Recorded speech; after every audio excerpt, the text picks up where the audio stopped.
Oke, mari sebelum kita mulai perkuliahan, kita berdoa menurut agama dan keyakinan masing-masing. Berdoa mulai.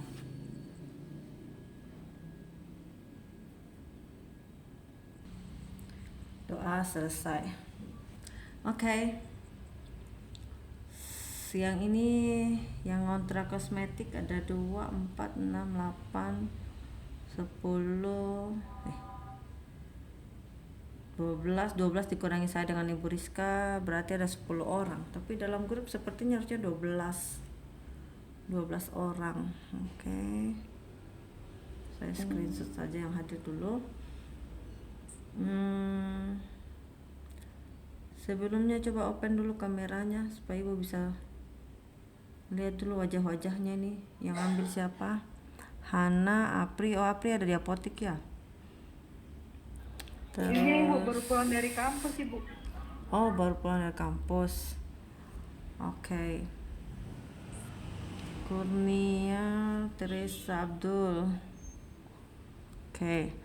Ibu mau tanya dulu, alasan kalian ngambil kosmetik apa?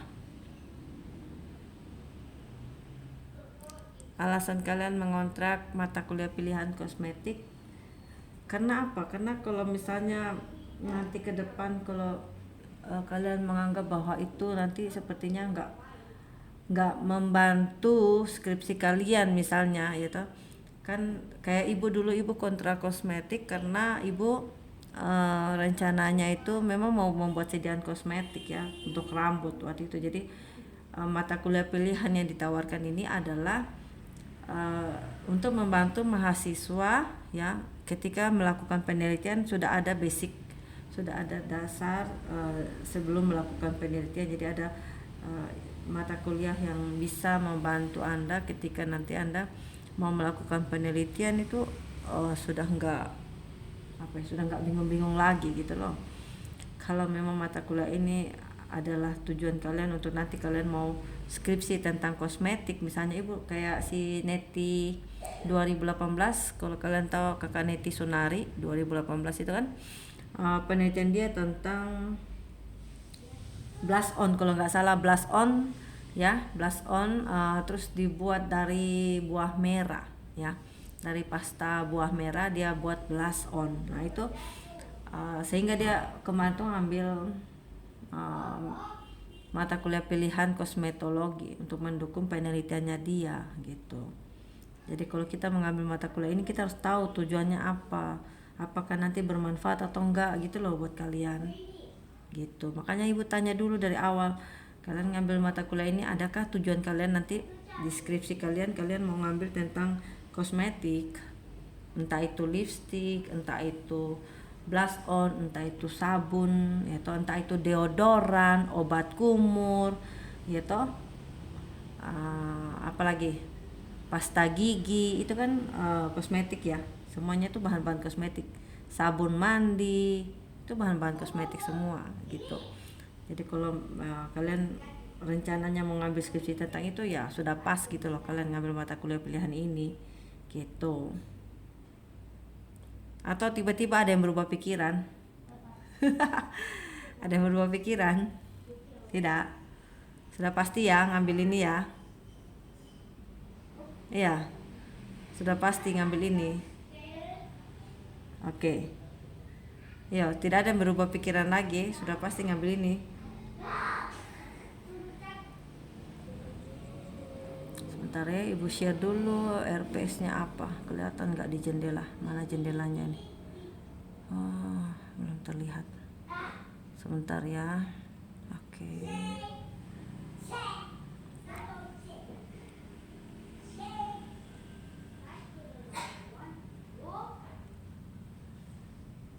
Apa sudah terlihat? Sudah Ibu. Sudah terlihat. Oke. Jadi kita akan belajar ya sepanjang semester. Itu yang pertama tentang definisi kosmetik ya. Kemudian penggolongan kosmetik ya, dan kemudian sejarahnya juga. Yang kedua tentang anatomi dan fisiologi kulit ya. Jadi nanti yang dapat bagian anatomi dan fisiologi kulit harus jelaskan. Boleh pakai video ya, boleh pakai video, boleh nanti kasih gambar anatomi kulit, terus bagian-bagiannya, ya kan. Kemudian fungsinya kulit itu untuk apa, kayak gitu. Karena nanti kaitannya yaitu kalau kalian membuat suatu sediaan kosmetik, kalian harus memperhatikan strukturnya kulit kan, karena ketika kalian menginginkan sediaan itu bekerja dengan baik di kulit, maka kalian harus memperhatikan segala macam yang ada pada kulit ya, pH-nya dan lain-lain.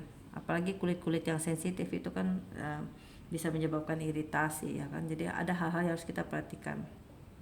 Kemudian yang ketiga itu kita melihat fungsi biologi kulit, kemudian warna kulit, mekanisme prosesnya, bagaimana kulit itu menjadi menua pada kulit atau berkeriput. Kemudian kita lihat berikutnya lagi tentang fungsi sediaan kosmetik ya, yang meliputi kosmetik pembersih. Nanti dijelaskan ya kosmetik pembersih seperti apa, cleansing yang bisa kalian pakai, toner ya kan? Terus ada berapa macam kosmetik pembersih wajah ya kan, pembersih makeup, nah itu dijelaskan. Kemudian kosmetik yang meliputi pelembab dan pelindung kulit ya, ada sunblock ya, kemudian pelembab kulit, nah itu dijelaskan. Kemudian ada lagi yang nanti menjelaskan tentang deodoran dan antiperspiran.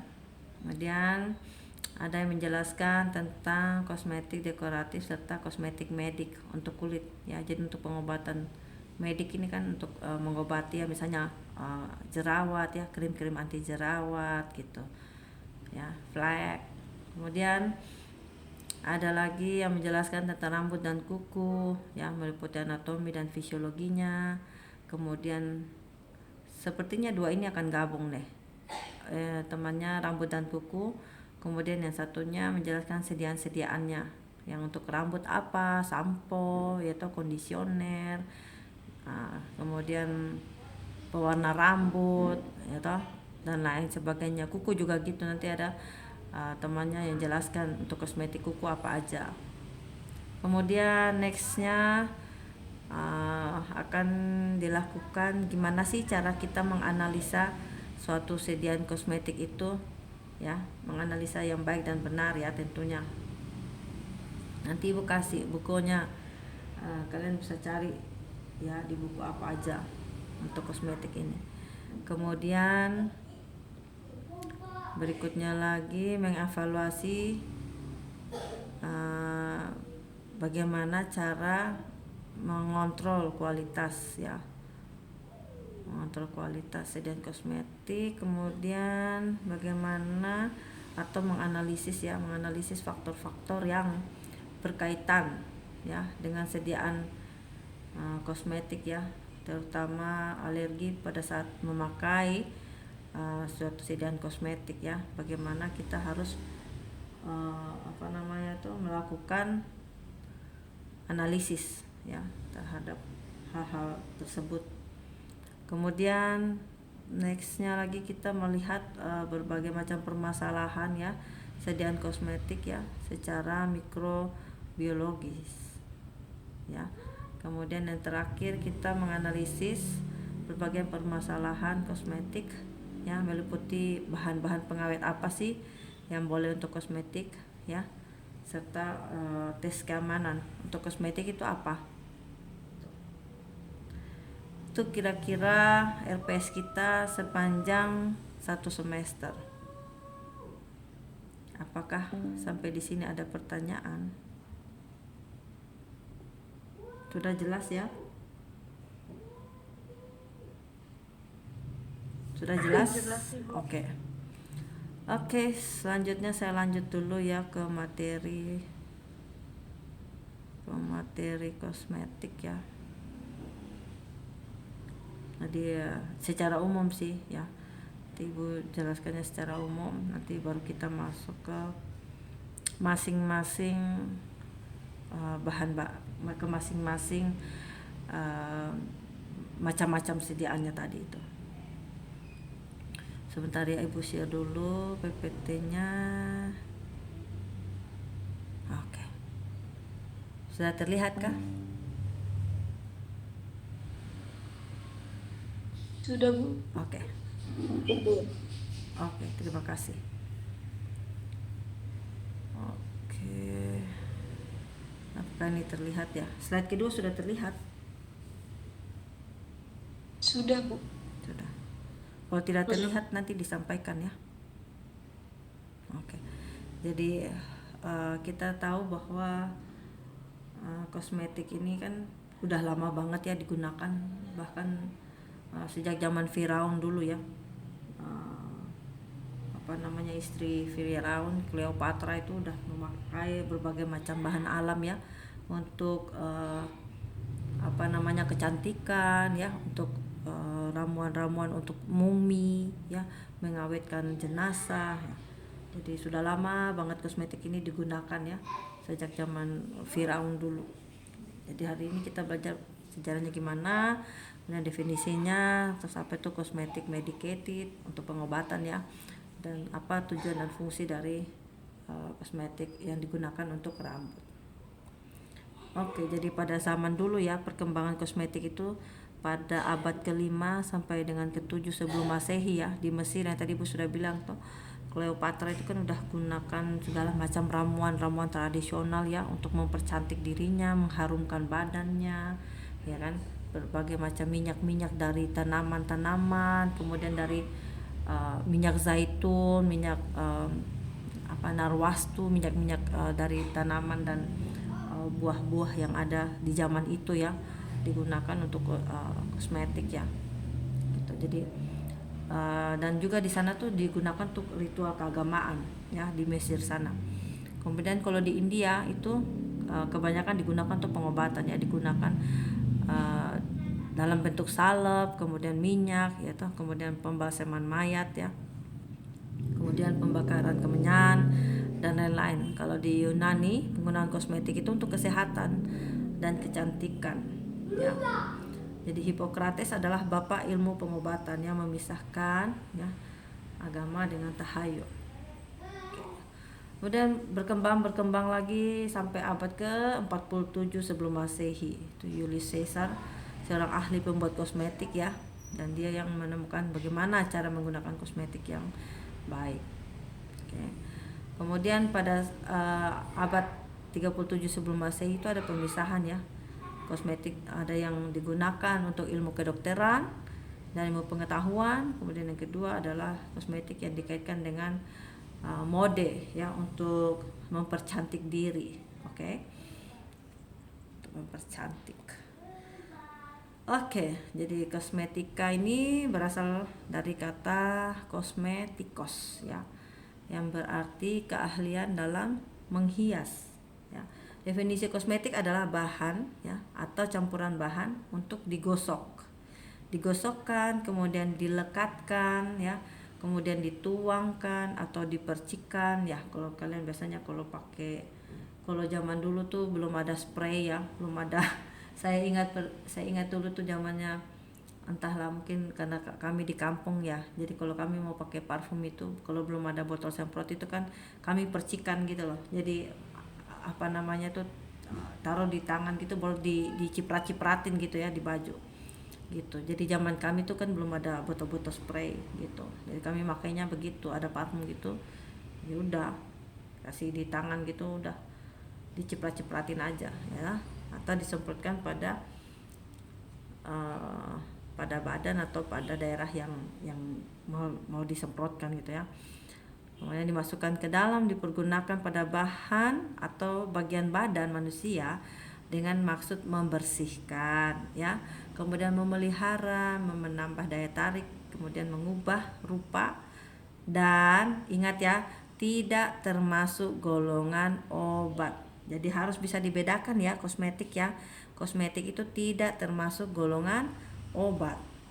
Oke, jadi kalau orang bilang, "Oh, pakai kosmetik ini toh untuk mengobati ini." Enggak, gitu. Jadi kosmetik itu bukan untuk mengobati ya, dia hanya membersihkan, memelihara, menambah daya tarik atau mengubah rupa, mempercantik diri ya. Kemudian definisi kosmetik menurut Permenkes nomor 445 tahun 98 itu sediaan ya atau paduan bahan yang siap digunakan pada bagian luar ya, bagian luar badan. Contohnya pada kulit itu di epidermis kulit ya toh, pakai sunblock misalnya ya toh, pakai lotion ya toh untuk melembabkan kulit ya toh. Kemudian digunakan pada rambut, pada kuku, pada bibir ya toh, dan pada organ vital ya di bagian luar. Kemudian pada gigi, pada rongga mulut ya, untuk membersihkan, menambah daya tarik, mengubah penampakan, kemudian melindungi supaya tetap dalam keadaan baik, memperbaiki bau badan, tetapi tidak dimaksudkan untuk mengobati bau badan ya. Jadi ingat ya, tidak mengobati tapi membantu memperbaiki ya, memperbaiki bau badan atau menyembuhkan suatu penyakit. Jadi yang dipakai di kulit, misalnya kalau rambut gitu ya, rambut kita udah kusam banget ya kan, nah itu kita harus pakai kondisioner ya kan, supaya memperbaiki struktur rambut kita, supaya rambut kita bisa menjadi sehat lagi. Seperti itu ya kira-kira ya. Kemudian kosmetik yang digunakan untuk pengobatan ya, kosmetik medicated merupakan kosmetik modern yang diformulasikan atau diolah secara ilmiah sesuai dengan konsep kesehatan. Nah, kosmetik medik ini merupakan penggabungan kosmetik ya dengan bahan-bahan yang tertentu yang memiliki efek farmakologis ya, untuk mempertahankan fisiologi kulit yang sudah baik, memperbaiki fisiologi kulit yang kurang baik, atau menyembuhkan kelainan-kelainan kulit tertentu. Contoh ya, sampo hati ketombe ya, itu digunakan kan untuk mengobati ketombe ya. Jadi ketombe itu disebabkan apa sih? Jamur ya. Tahu nggak jamur penyebab ketombe apa namanya? Yang di kulit kepala itu jamur apa? Ada yang tahu nggak? Ya, ada yang tahu nggak? Penyebab ketombe di kepala itu ada yang tahu nggak kalau jamur? Apa nama jamurnya? Ya, lupa sudah. Sudah melewati perjamuran toh, mikrobiologi. Tahu nggak? Jamur penyebab ketombe. Waduh, ada yang nggak tahu ya? Atau memang nggak tahu? Nanti cari ya. Kemudian ada hair tonic ya toh, untuk menyuburkan rambut, menumbuhkan rambut ya. Ini tidak iklan ya. Kemudian ada acne ya, acne untuk jerawat. Kemudian ada hair repair ya, hair repair itu biasanya untuk masker ya, kemudian masker rambut ya toh. Kemudian ada yang untuk keratin rambut dan lain-lain. Sekarang semakin banyak ya produk-produk kecantikan rambut. Kemudian apa sih tujuan, fungsi dan manfaat kosmetik untuk rambut ya? Jadi ini salah satu bagian ya yang kita bahas tentang rambut ya. Jadi digunakan untuk apa sih? Untuk perawatan, tentunya perawatan kesehatan dan kecantikan kulit kepala serta rambut ya toh. Kemudian pengelompokan kosmetik rambut, ada beberapa kelompok ya. Yang pertama, melindungi kulit kepala dan rambut ya. Yang kedua, mencegah lapisan terluar kulit ya, kulit kepala dan rambut dari kekeringan ya. Kemudian mencegah agar kulit kepala dan rambut tidak cepat kering. Kemudian menjaga ini masih tujuan ya, tujuan penggunaan sediaan-sediaan pada rambut ya. Menjaga kulit kepala dan rambut tetap dalam kondisi normal. Kemudian mengubah rupa atau penampilan seseorang. Dan bahan-bahan yang biasanya digunakan dalam satu sediaan kosmetik ya, yang pasti ada emulgator. Tahu emulgator itu apa? Kalau sudah belajar teknologi sediaan Ibu Rani, emulgator itu apa? Bahan yang apa? Biasanya ada bahan emulsifying agent. Tahu nggak bahan emulsifying agent? Ayo, ada yang masih ingat nggak? Ya, Apa? Untuk menstabilkan antara air dan minyak. Iya betul. Jadi kalau misalnya kalian mau mencampur bahan yang ada minyak dan air, itu kan nggak mungkin kalian langsung kasih masuk toh minyak dalam air atau air dalam minyak, itu nggak akan bersatu. Maka dibutuhkan namanya bahan emulgator ini. Ada tahu nggak contoh emulgator apa? Pernah dengar Twin? Pernah dengar Span 80, Twin 80? Itu contoh-contoh emulgator yang biasanya digunakan ya untuk sediaan-sediaan emulsi ya. Mau emulsi WO, mau emulsi OW, itu sama ya. Tinggal penggunaannya aja berapa persen gitu. Oke. Kalau untuk krim rambut maka itu emulsi tipenya WO, water in oil ya. Kalau conditioner, oil in water. Kemudian ada yang digunakan dalam preparat rambut itu ya, itu ada preservatif atau pengawet ya, supaya tidak gampang tumbuh kuman-kuman ya di dalam sediaan tadi. Contohnya asam benzoat, alkohol, formaldehid ya. Jarang ya ada yang pakai, kemarin tuh ada yang pakai nipagin, nipasol tuh. Kebanyakan kami kalau jadi penguji gitu suruh ganti ya, pengawet untuk kosmetik bukan itu. Kemudian bahan pengikat ion ya, contohnya sequestering agent. Untuk apa? Untuk mencegah terjadinya pengendapan garam-garam kalsium ya. Contohnya apa? Etilendiamin ya, tetraasetik acid. Nah, ada folifosfatase. Bahan-bahan pelarut deterjen ya, digunakan agar sampo ya tidak menjadi seperti awan berbusa-busa gitu ya. Contohnya alkohol ya, gliserol. Kemudian bahan-bahan pengental,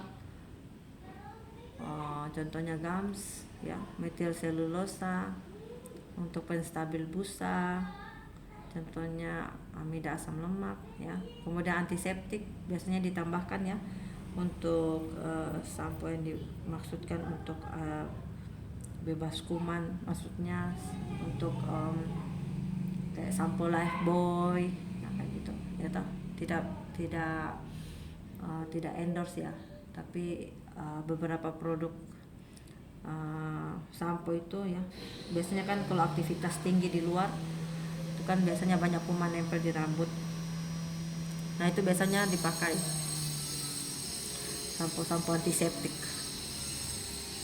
Apakah kalian terganggu kah dengan bunyi suara di belakang? Oke. Jadi untuk membasmi kuman ya, kita pakai sampo yang ada antiseptiknya. Kemudian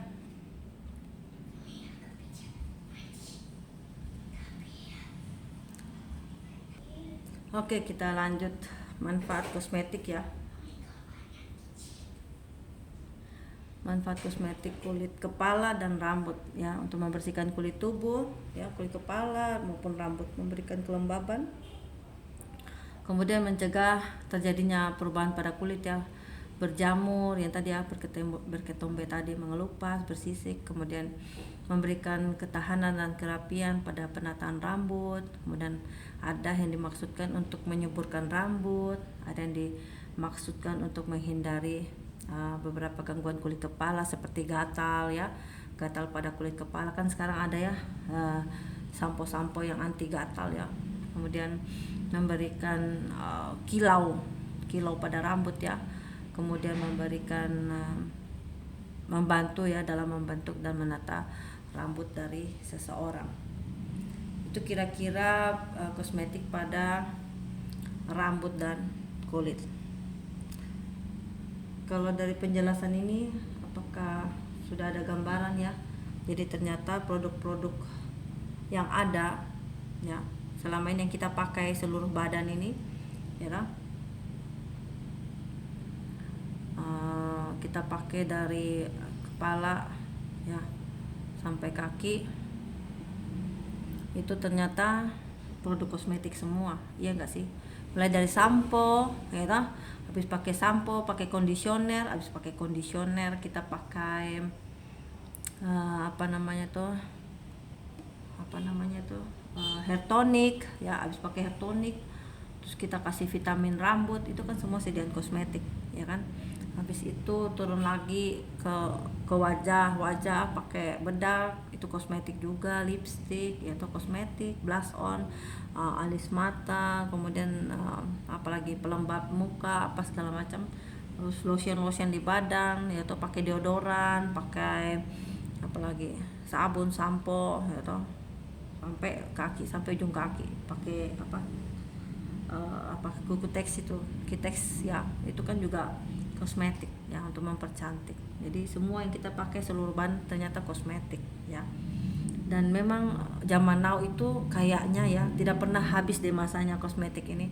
Dari zamannya saya kuliah dulu sampai sekarang tuh perkembangan kosmetik saya lihat semakin semakin banyak menjamur ya. Coba kalau kalian lihat TikTok, Instagram itu kan, lihat itu orang banyak memasarkan produk-produk kecantikan, ya enggak sih? Iya lah. Kalau ibu lihat lagi tren tuh, kalau nanti kalau kalian pengen punya usaha, kalau ibu boleh nyaranin ya, usahanya usaha kosmetik aja ya. Kalian bikin krim-krim kosmetik ya, bikin krim-krim anti aging, krim-krim apa namanya anti kerut, terus bikin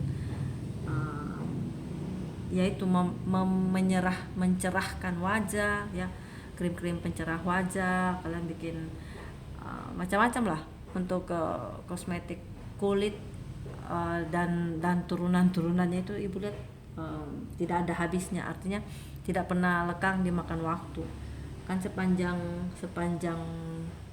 dari, bayangkan dari sebelum Masehi aja si Cleopatra udah makai, bayangkan ya tuh, sudah makai untuk kecantikan, untuk apa namanya itu ritual-ritual keagamaan. Nah sampai detik ini aja kita semua masih pada pakai, iya enggak sih, sampo, sabun ya. Jadi saya rasa itu adalah, kosmetik ini adalah sediaan yang enggak pernah ada matinya menurut saya, bahkan berkembang lebih besar. MS Glow ya, saya tidak di endorse MS Glow, tapi saya melihat bahwa tren untuk produk kecantikan tuh selalu ada gitu. Jadi kalau nanti kalian suatu saat pingin punya usaha ya, bolehlah kalian bikin usaha kosmetik ya, bikin dari sediaan alam aja yang ada di sini, ada di Papua, buah merah ya, atau kalian bikin jadi lipstick dari bahan alam loh. Kamu tahu Wardah kosmetik itu dia dari bahan-bahan alam gitu, Wardah kosmetik gitu ya. Kira-kira Ibu Rizka ada tambahan? Ibu Rizka, atau Ibu Rizka ada kuliah? Ibu Rizka, apakah ada tambahan? Ibu Rizka ada kuliah gitu. Oke. Izin Ibu belum ada. Oh, belum ada. Oke. Berarti kita akhiri sampai di sini kuliahnya kita.